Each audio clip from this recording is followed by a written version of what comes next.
பார்த்து கொண்டிருப்பது உங்கள் அரசு டிவி. பிரதமர் ரோட் ஷோ வரும்போது நேரம் குறைவாக இருந்ததால் வடசென்னை பிரச்சனை குறித்து அறிக்கையாக கொடுக்க முடியவில்லை. வாய்மொழி வார்த்தையாக சொன்னேன். ஆர்கே நகரில் பிரச்சாரத்தின் போது வடசென்னை பாஜக வேட்பாளர் பால் கனகராஜ் பேட்டி.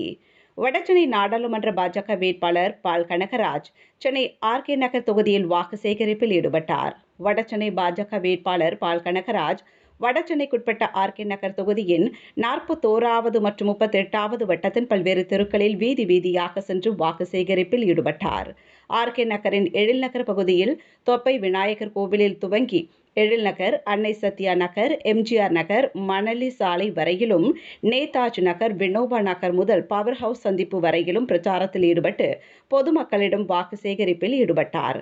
பின்னர் செய்தியாளர்களை சந்தித்த வேட்பாளர் பால் கனகராஜ் வடசென்னை தொகுதியில் பிரச்சாரத்திற்கு செல்லும் இடங்களில் மக்கள் நல்ல வரவேற்பு கொடுப்பதாகவும் வடசென்னையின் பிரச்சினை குறித்து பிரதமர் மோடியிடம் அறிக்கையாக கொடுப்பதாக முன்பு பேசியிருந்தது குறித்த கேள்விக்கு பிரதமர் பிரச்சாரத்திற்காக வந்தபோது நேரம் ரொம்ப குறைவாக இருந்தது, அதனால் அறிக்கையாக கொடுக்க முடியவில்லை என்றும் வாய்மொழியாக இங்குள்ள பிரச்சினை குறித்து பிரதமர் மோடியிடம் எடுத்துரைத்ததாகவும் அவரும் டூயிட் என்று சொன்னதாகவும் கூறினார். தொடர்ந்து பேசியவர் கொடுங்கையூர் குப்பைமேட்டை அகற்றுவதற்கான நடவடிக்கைகளை குறித்தும் வடசென்னையில் உள்ள சில கால்வாய்களை சுத்தம் செய்வது குறித்தும் பேசினார். வடசென்னை நாடாளுமன்ற தொகுதிக்கு உட்பட்ட இந்த பகுதியிலே வாக்குகளை சேகரித்துக் கொண்டிருக்கிறோம். கூட்டணி கட்சியினுடைய ஆதரவாளர்கள், பொறுப்பாளர்கள் எல்லாம் வெகுவாக ஒத்துழைத்து இந்த வடசென்னை தொகுதியை ஒரு வளர்ச்சிமிகு தொகுதியாக மாற்றுவதற்கான முயற்சியிலே பாரதிய ஜனதா கட்சியினுடைய வேட்பாளராகிய எனக்கு ஆதரவளித்து தாமரையிலே முத்திரையிட மறுபடி பொதுமக்களை வேண்டி கேட்டுக்கொண்டிருக்கிறோம். இந்த பகுதியிலே எல்லோருக்கும் தெரிந்த ஒரு விஷயம்தான் குடிநீர் பிரச்சனை, மாசு கட்டுப்பாட்டு பிரச்சனை, பாதாள சாக்கடை திட்டம்,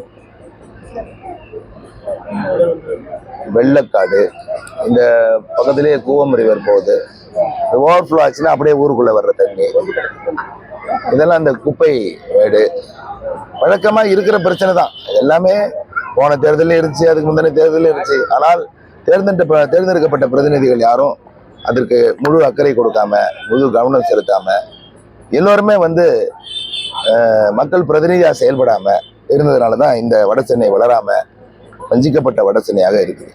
இதை மாற்றி அமைக்க வேண்டும் என்று சொன்னால் வாக்காளர்களுக்கு ஒரு சந்தர்ப்பம், ஒரு மாற்றத்தை உண்டாக்க வேண்டும். அந்த மாற்றம் பாரதிய ஜனதா கட்சியினால் தான் சாத்தியம் என்றதெல்லாம் சொல்லி வாக்கு சேகரித்துக் கொண்டிருக்கிறோம்.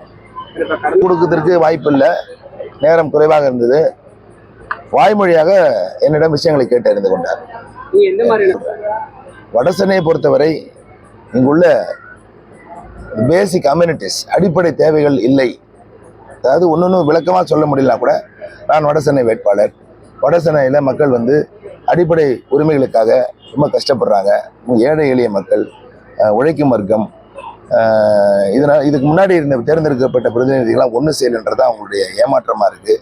இது போன 5 வருடத்துக்கு மட்டும் இல்லை, அதுக்கு முந்தின வருடம் இப்படியாக ஒரு 55-60 ஆண்டுகளாக இப்படி தான் அவங்க வஞ்சிக்கப்பட்டிருக்காங்க. இதில் ஒரு நல்ல ஸ்கூல்ஸ் வேணும், நல்ல ஒரு எம்ப்ளாய்மெண்ட் வேணும், நல்ல தரமான மருத்துவமனைகள் வேணும். இந்த மாதிரி நல்ல சில ஓரலாக பேசும்போது right will see do well அப்படின்ற ஒரு வார்த்தை சொன்னார். இதுதான் எனக்கு ஒரு பெரிய ஒரு பூஸ்டப். இதை மனதில் வைத்துக்கொண்டு தான் பிரதமர் நம்மளோடு இருக்கிறார். பிரதமர் ஆட்சி அமைக்க போகிறார். அந்த ஆட்சி அமைக்கும் பொழுது இங்கிருந்து ஒரு பாராளுமன்ற உறுப்பினர் போய் சேர்ந்தால் நிச்சயமாக இந்த பகுதி மக்களுக்கான முன்னேற்றம் நிச்சயமாக கிடைக்கும் என்ற நம்பிக்கை எனக்கு இருந்தது. அதனால் பிரதமர்கிட்ட வாய்மொழியாகத்தான் சொன்ன அறிக்கையாக கொடுத்தது. நான் என்னுடைய பணியை ஒரு வேட்பாளர் என்ற முறையில் என்னுடைய கூட்டணி கட்சி தோழர்களோடு மிக சிறப்பாக மக்களிடம் கொண்டு சென்று இதற்காக எங்களுக்கு வாக்களிக்க வேண்டும், வாக்களித்தால் என்ன நன்மைகள் கிடைக்கும், நீங்கள் வாக்களித்து என்ன நன்மைகள் கிடைக்கவில்லை, ஏன் கிடைக்கவில்லை, மக்கள் பிரதிநிதிகள் எப்படி செயல்பட வேண்டும் என்பதையெல்லாம் விளக்கி சொல்லி எங்களுக்கு வாக்கு சேகரிக்கிறோம். இது குறைந்த நாட்களிலே நிறைய மனிதர்களை சந்தித்திருக்கிறோம், நிறைய பகுதிகளை பார்வையிட்டிருக்கிறோம். ஒரு தெளிவான ஒரு பிக்சர் எங்களுக்கு கிடைச்சிருக்கு.